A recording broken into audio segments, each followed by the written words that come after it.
Alright, it's that time again, time for the Sunday video, and I'm thinking we do a get home bag. Let's get to it.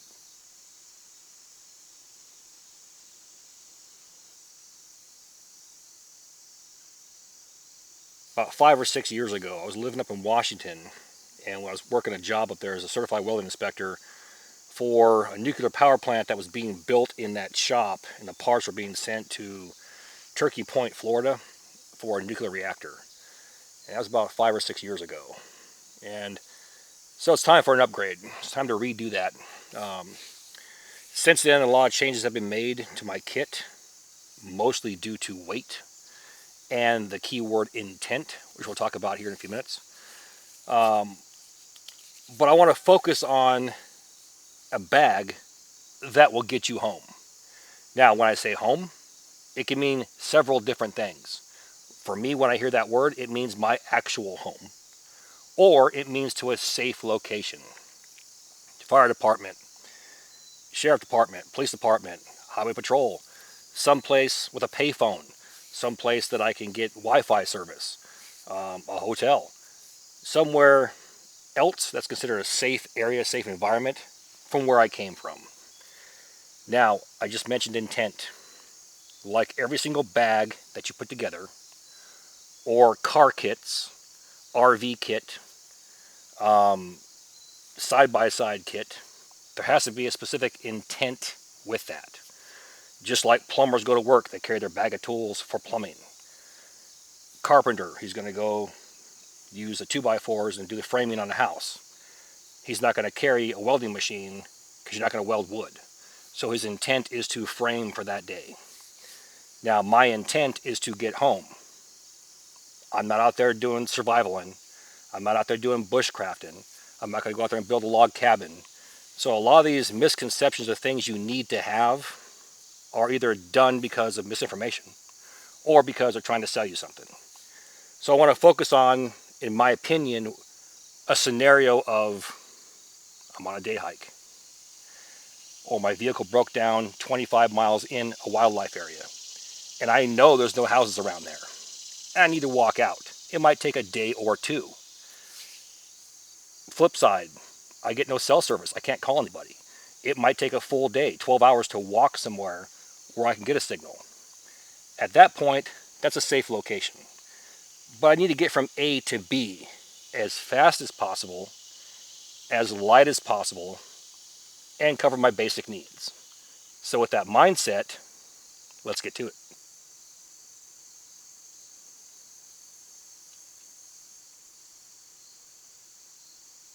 What you just saw right there weighs approximately 20 pounds.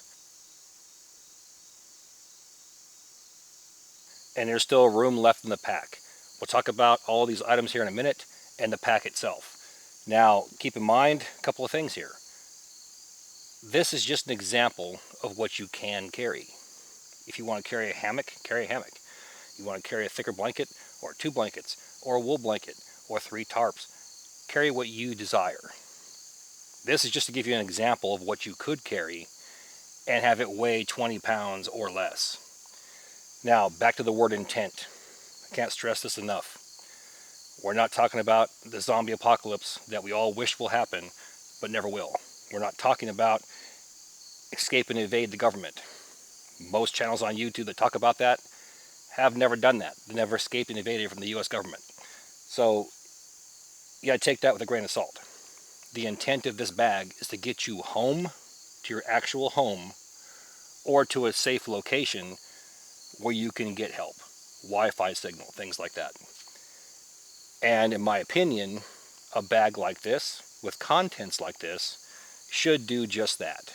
And facilitate 1 to 2 nights out, and get you where you need to be, or at least flag a vehicle down, run across somebody's farm.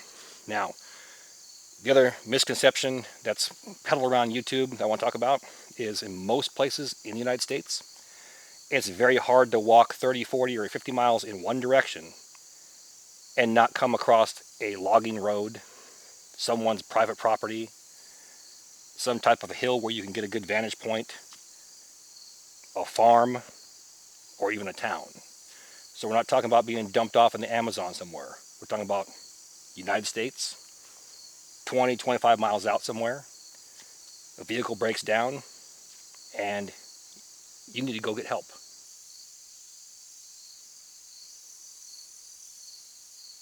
Now here's my opinion on backpacks. Whatever you currently use, that you put tons of miles on, that you're comfortable with, that fits your body, and the word is comfortably, and that you are able to afford will suffice. So what it boils down to is the liter capacity. 25 to 35 liter pack, and an Alice pack, a medium Alice pack, is about 35 liters. So you can use that to gauge what you currently have, and that should suffice and keep you comfortable and get you to where you need to be. This one here is the medium Savota pack, and this style right here has been copied by several companies, even down to the stitching lumbar pack. Some have added some things, some have not. This is the original OG. Retails for about $160-ish US, somewhere in there. And you can go right to the website, savota.com, and check them out. They also have a large one with a frame, and you have a smaller version that's about 2/3 this size for travel. And I used this for the first time about 6 years ago, and other than a medium Alice pack, this is my first choice every time.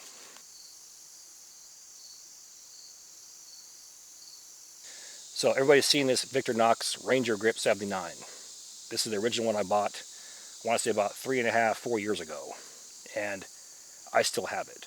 And it's appeared in probably 50 to 60 of my videos. And we built elaborate structures with this. So in my opinion, one item you should carry is a pocket knife or jackknife of your preference. One that you're comfortable with, one that you put a lot of miles on, and that you know the capabilities of it, and you know it's going to hold up. And for me, this works first time every time. Along with that, I want a full tang knife where the blade passes all the way through the handle. And recently I showed my top 5 favorite items, and one of those was the Mora Garberg. When this came out, I want to say about 4.5, 5 years ago, I about shit myself. I was like, you know what, this is what I've been looking for. It's carbon steel. The blade passes all the way through. Got a pommel right here. Sharp spine on the back. And it will do everything I need it to do for teaching bushcraft and survival. And it's relatively a good price. Around 70 to 90 bucks, depending on your sheath option. And this is the first one I purchased, and it's still holding up. And I'm happy with it.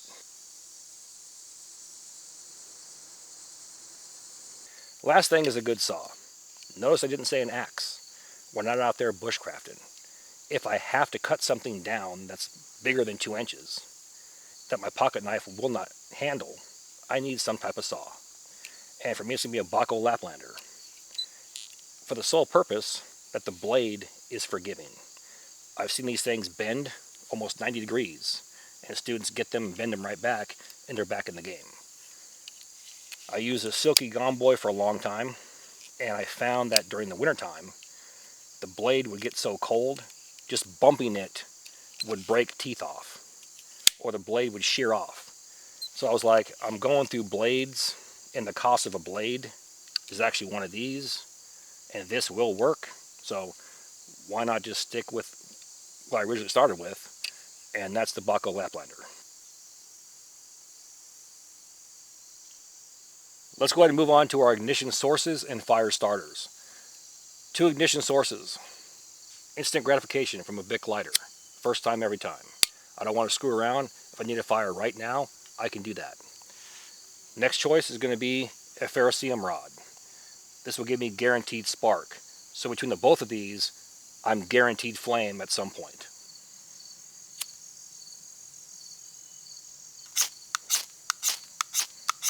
Can't find anything off the landscape, or everything's wet, you want to bring something with you for that emergency. And the 2 that's worked for me over the past 4 years has been the number 1, Fatwood Sticks. I can soak these in water, take them out, scrape them, process them, and they'll still go up just like that. It's pine with infused resin. The next thing that I fell in love with is the Fiber Light ground wood fiber and wax. And it's exactly what it is. wood pulp infused with wax.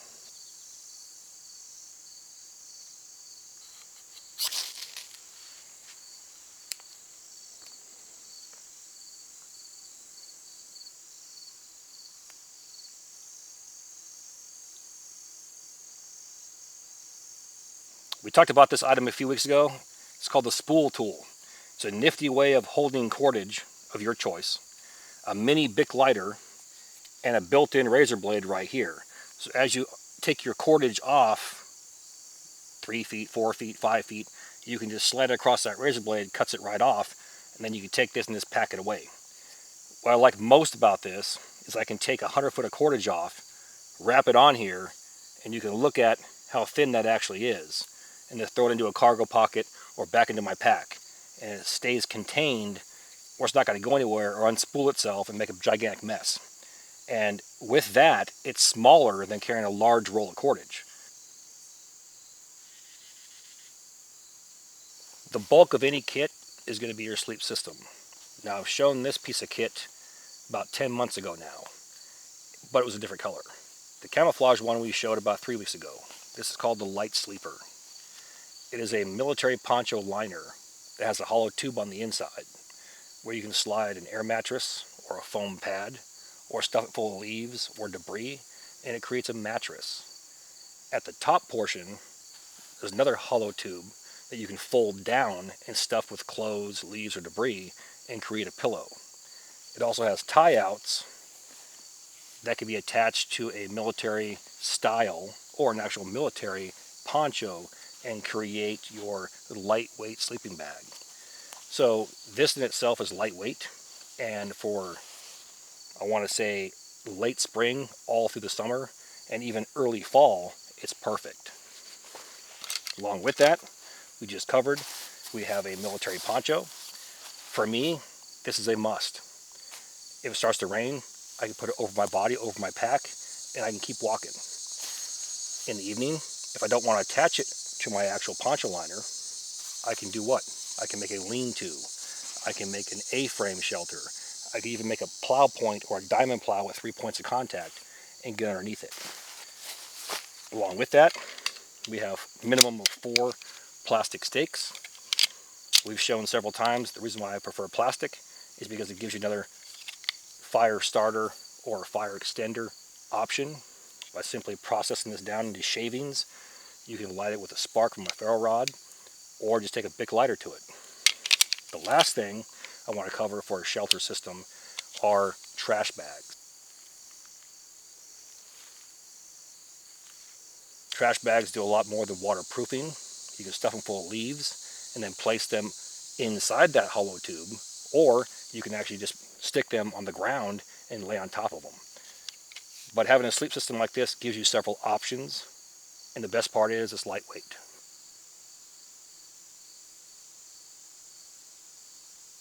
Now here's one major kit change that I've been playing with that I'm actually going to accept and make it part of my kit. Now keep in mind there's variations of what I'm going to show you. Find what works for you, but having 2 healthy options is better than just one, and it will save time as well.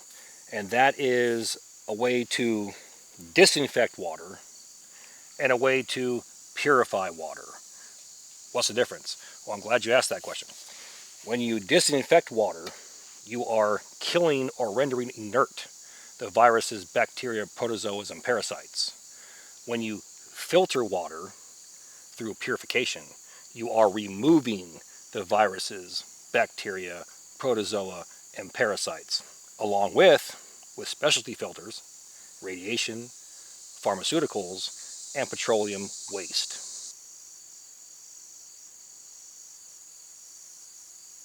Now, disinfecting water is done by boiling, and for that you want some type of metal container. I have 2 metal containers. I have a nesting cup, which is a mini bush pot, as well as a 1 liter wide mouth stainless steel bottle.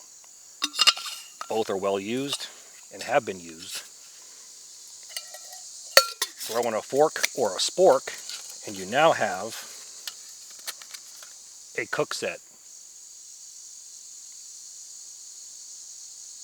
Now, starting off with this Grail GeoPress, it's a 3-part system. You have your container for your dirty water, followed by the container for your clean water, and then a filter right here. You got a fill line right here. You have your contaminated or questionable water on the inside of it. All you're going to do is you're going to go ahead and open this cap up right here to where air can vent. You can actually take it off, or just open it, unscrew it a little bit, and then simply place it inside and push down. And they say within 8 seconds it should be ready to go and filtered. There we go. We're going to push it straight down, and now it should be sealed on the inside, and the water should be on that inside container.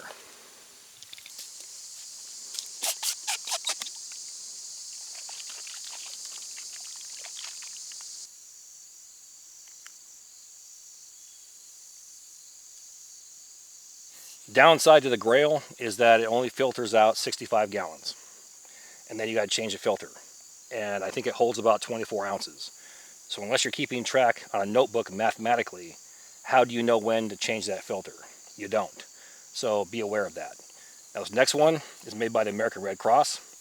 And it's, in my opinion, identical to the new Life straws, except for it's a little bit shorter, more condensed. So that's why I chose this. I can toss this into a glove box, cargo pocket, butt pack, small side pouch, and it will give me a good backup. All you got to do, pop this off, you can drink out of it, go to the questionable water source, and you can just drink it from there.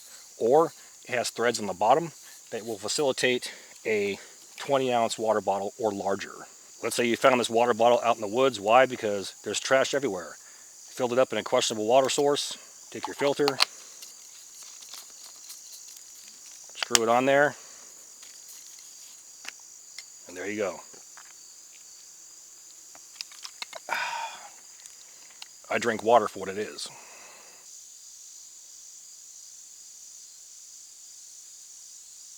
These next two could be considered part of the cook system, and that's a standard fuel canister in my Primus stove. The same Primus stove I've had for about 4 years, and we're still in business. We had a small rubber gasket that was leaking, swapped it out, it's good to go.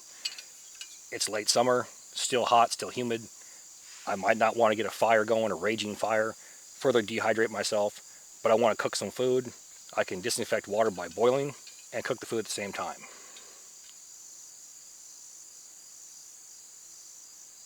Next two items, we have a 3x3 100% cotton Shog. If you carry a bandana, that's fine too. Just make sure it's a 2x2. There's a lot of things you can do with this. Other than duct tape that has a million uses, the Shog, I'm quite sure, or a large bandana ranks right up there as well with all the things you can do with this. And I have videos covering all of that. But the main thing I use this for are two things. One is to strain, not filter, strain any debris from a creek, a stagnant puddle, or even like a flowing river. Strain that nasty floaters off the water before it gets into your water bottle. The second thing I use it for is a waypoint marker. Tie it at eye level from a tree. I can then drop all my gear right there, and I can walk any direction I want, 360 degrees. As long as I can turn around and see this from the tree, I can walk right back to my camp or my gear, put my pack back on, and continue down the trail. I've seen too many people wander off, get lost, can't find their gear, can't find their way back, and doing a simple waypoint marker like this, something visible, contrast and movement, you walk back to it every single time. Talked about this for several years, probably a good 7 to 8 years, probably even more than that, maybe 10 years. A good headlamp. I like being hands-free. I do not believe in moving at night at all, unless you absolutely have to, because there's too many variables. And once this goes dead, unless you have extra batteries or a brick, a power brick, which I'll show you here in a few minutes, a way to recharge this, once it goes dead, it's done. So why walk around at night wasting the light if you don't need to? This one right here is the lead lenser MH8. Has a low, medium, a high, and then you have your strobe. So I've also shown this for at least 5 years, and I'm happy with it. And now for one of the most important pieces of kit, a compass. The main purpose of a compass is to walk a straight line. This is a get home bag. You're trying to get home or to a safe location. So unless you're walking that same road you drove in on or that trail that you walked in on, you may have to bust brush in order to get where you need to be. And in my opinion, it'd be better to use a tool like this that will give you a straight line versus doing circles out in the woods. Duct tape, Gorilla brand duct tape, electrical tape, 100-mile-an-hour tape, tape of your choosing. You can use this to make a makeshift band-aid. You can use this to make an improvised butterfly bandage. Never had to. The number one thing I've used it for, and I've said it probably a dozen times, is roll it into a small cigar shape, light it on fire, and it'd be a good flame extender for 5 to 10 minutes. So that does work, but anything else, I've never really had a use for it. My opinion of duct tape is if you have to use half a roll to reinforce a crappy tarp before you use it, just buy the better tarp and save the tape and save your time and save the calories. But for what it's worth, it's a great flame extender. Being that you're trying to get home or get to a safe location or simply to a spot where you have good Wi-Fi and you can call for help, what I've found is your cell phone tends to roam. Whether you see the actual roaming button on there or not, the indicator saying it's roaming, it will still roam. It's the same idea of being in an airplane. They tell you to switch to airplane mode. That way it saves your battery. In the event that were to happen and you have to get to a location, say, oh, I'm here. Oh, look, my phone's dead. Now I'm screwed. Now what? It's always good to carry some type of charging device, some type of brick or just a battery pack charger. This one here has the solar panels on it. Now, I've been through probably about 4 of these. Just because it has 3 extra panels on here, 4 including this one, doesn't mean it charges any faster. I've deliberately put this out of my dashboard and it was full view of the sun. It took almost 2 days to charge this 1 bar. So just be leery of that. Worst case, if you have to recharge this, you can. But if you charge it initially before going out, some of these will recharge your phone 7 to 10 times. So that in itself, it's worth it. It's always best to be able to take notes where you're at. Worst case, you can leave a paper trail. Literally, I was here at this time, and then just stick it to a tree, stick it over a tree branch at eye level, so in case something were to happen to you and you didn't make it back, and search and rescue went out there, they can, oh look, there actually is a legit paper trail. This guy went that way. Let's follow it, azimuth of 150 degrees on my compass. And they can actually go, okay, let's go that way and look for him. So, you know, it's a morale booster as well.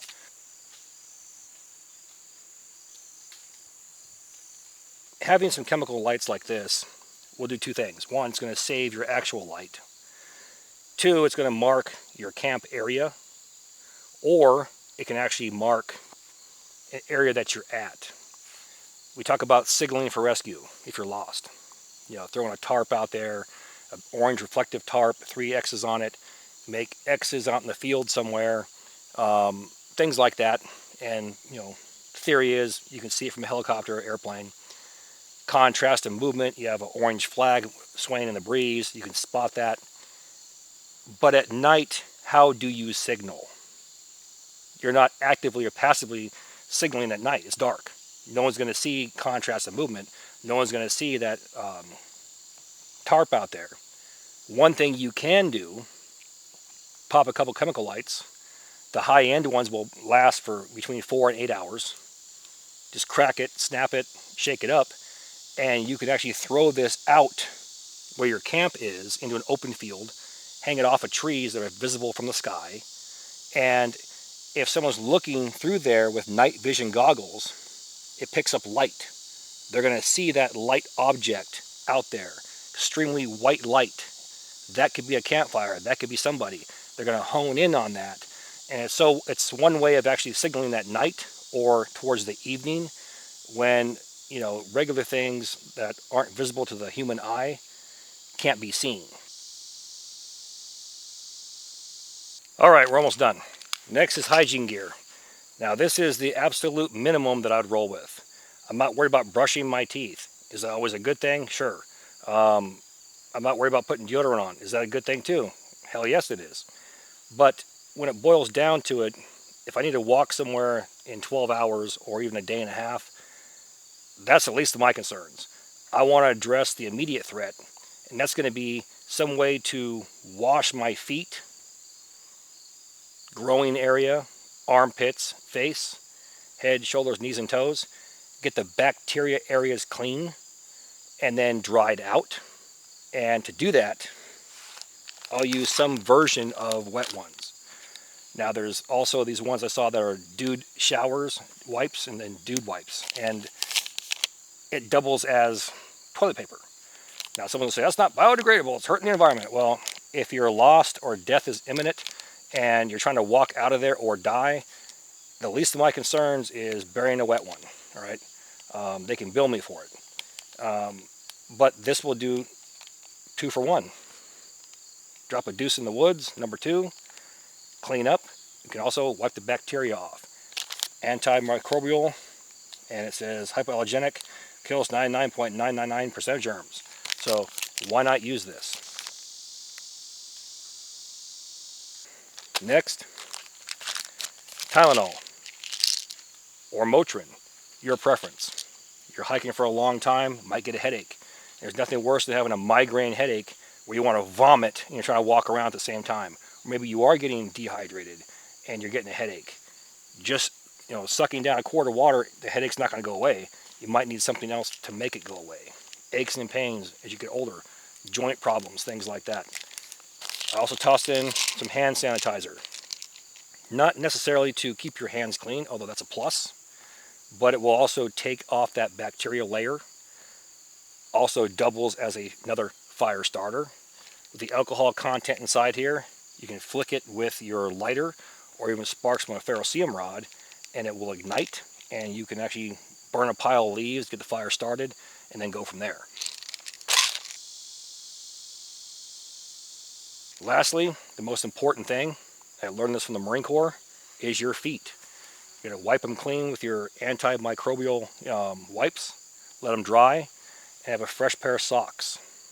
So minimum 1 pair, 2 or 3 pairs, depends on how long you think you're going to walk out there. But once a day, you should change your socks. Take the other ones out, and a lot of people don't know this, but smoke from a campfire actually will kill bacteria. There's also something called sun washing. You can lay these out in the sun, go down to a creek, wash them up real quick, let them sit out there and dry, and sunbake for about 3, 4, 5 hours. If you're going to sit down for a few hours and wait, it kills the bacteria. They're still going to probably smell, but the bacteria will be minimal or gone. And smoke does the same thing. You could drape them over a couple sticks next to the campfire, immerse them in that smoke, and it will actually lower the bacteria content in there. Next thing is talk about food. What was the intent? 25 miles in somewhere, take a day and a half to walk out, 1 to 2 days worth of food, and I'm golden. I know for a fact, for me, I'm not going to wake up 100, 200, 300 miles deep in the woods where it's a 300-mile walk in any direction, and I'm sitting there going, dude, you're screwed. It's not going to happen for me. I know that. So I don't need 5 days worth of food. 1 to 2 days, and I'm golden. Now here's my opinion on food. It should be something that requires no heat, or you just add water to it. And instant noodles, packets of tuna, packet of Spam. This rice can be eaten right out of here. Add heat to it, it's a morale booster. In addition to that, I want a few coffee packets, get that quick energy. So something like this, it's lightweight. All this weighs probably less than a pound, maybe a pound at most. And yeah, maybe, that's 8 ounces there. So yeah, we're looking at maybe a pound. And I can stuff this into a pack. It's waterproofed. And you're good to go. Now, there's a few items that weren't listed here. Number 1 being what? Firearms. And here's why. Because other than the YouTube, throttling, there's a lot of states where concealed carry is not allowed. There's a lot of states where open carry is not allowed. There's a lot of states where it's almost impossible to get a concealed carry. So where you live at, look up those local laws. Say, wow, I'd carry a gun anyways. Well, then you're going to be wondering why you finally get to a town and you're getting picked up by John Q. Law and all hell breaks loose simply because you're trying to get something to eat. So think about where you're at, what the laws are. And I apologize for not talking about firearms. And I've taken a lot of crap and heat over the years, but if you're upset with me that I don't show firearms, there's plenty of demonetized firearms channels to pick from where you can learn about guns that you think you would carry, okay? So that's my advice with that. The next thing, medical kit. I'm still looking. I find one where it has a bomb-ass tourniquet, and I'm like, cool. And then there's 90% Band-Aids, and I'm like, not cool. Walmart kits, Menards kits, Home Depot, Lowe's kits, anything, Amazon, 90% Band-Aids, dust mask, things like that, that's not going to save your life, okay? Then there's always the thing of, well, you can build one. You can. But unless you have actual knowledge of what you need, how are you going to build one? So I'm torn between, the blood and guts military type tourniquets and gauze pads, or, the quick clots, but it's back to intent. If I'm walking a road that I drove in on, I probably need to carry all that. If I'm busting brush and using a machete, I might need to, because I might cut myself, have open flap of skin that I now have to deal with. So again, what is your intent? And gear your first aid kit towards that. Last thing that's not on there, radios and maps, okay? Again, that goes back to intent. I see no need to carry ham radios and go through all that hoopla for an emergency situation. And here's why. If I have service on my cell phone, I'm going to call somebody. I don't need to go get a ham radio license to make an emergency call, because it's an actual emergency. You can ask anybody.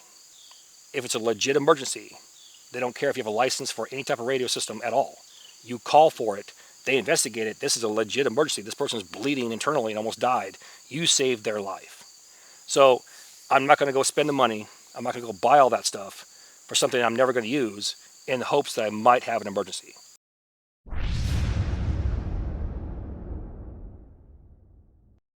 The last thing I want to talk about real quick is Survival Mastery Online's YouTube channel. That link is inside my video description box. If you're a subscriber of mine, please go over there, check it out. We're doing weekly uploads, tips and tricks. Starting this week, we're going to have a section called Meet the Trainers, where you're going to actually be introduced to some of the people you're going to see on the actual website. And you can see what they're about, who they are, their experience, where they're from, and what they've been doing, and what they can offer you. So please check that out. That's Survival Mastery Online on YouTube. Now, along with that, I never once stated I'm going to stop making YouTube videos on my channel and only make YouTube videos over there. I've gotten probably about 100 emails saying, well, I was watching your channel and now it's gone. Never stated that. I'm making YouTube videos on my channel and Survival Mastery Online. So please, go to Survival Mastery Online on the YouTube channel, check it out, like, subscribe, hit that notification bell.